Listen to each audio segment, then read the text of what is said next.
मैंने कई बार भगवान की कसम खाई और तोड़ भी दी। बड़ा अच्छा किया। अब मुझे लगता है कि भगवान मुझसे नाराज हैं। देखो, भगवान तो कभी नाराज नहीं होते। आप भगवान को गिन गिन के गालियां देंगे ना, तब भी भगवान कभी नाराज नहीं। और भगवान नाराज होंगे, तुम जिंदे बच जाओगे, रह जाओगे।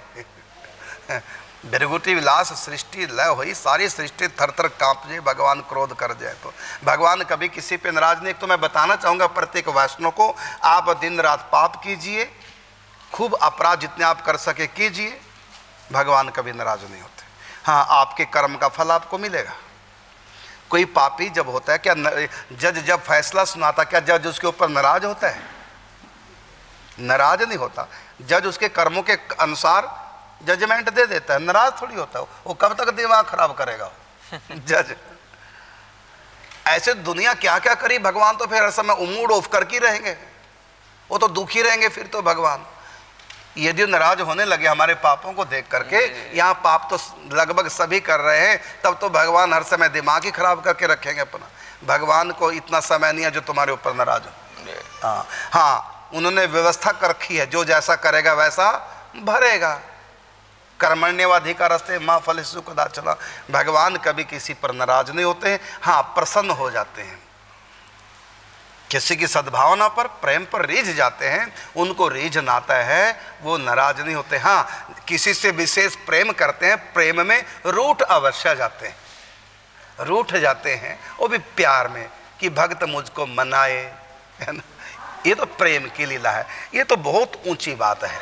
बाकी भगवान किसी पे नाराज नहीं होते। आपने झूठी कसम खाई है ना, भगवान कोई नाराज नहीं, लेकिन आपकी कसम आप पे जरूर नाराज है।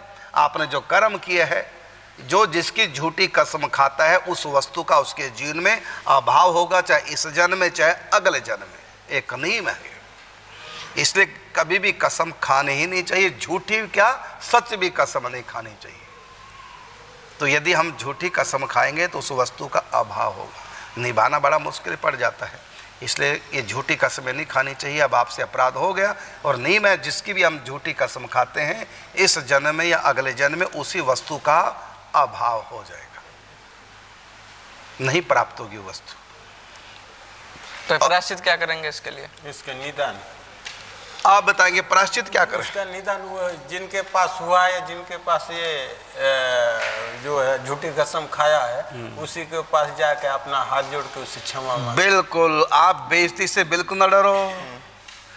जिनके सामने आपने झूठी कसम खाई और उनको उसमें अपने पक्ष में लिया कि मैं सत्य कह रही हूँ, धोखा दिया ना भगवान की कसम खा के, जिस व्यक्ति को आपने धोखा दिया उसी व्यक्ति को जाके कहो कि मैंने झूठी कसम खाई थी। लिखा भी है, कहने ते चीजें कछु पापा, कहने से पापों का क्षय हो जाता है।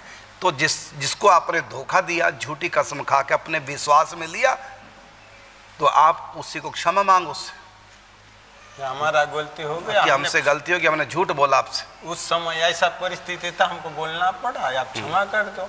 बस भगवान से भी क्षमा मांगो और उस व्यक्ति से भी क्षमा मांगो जिसको मूर्ख बनाने के लिए आपने झूठी कसम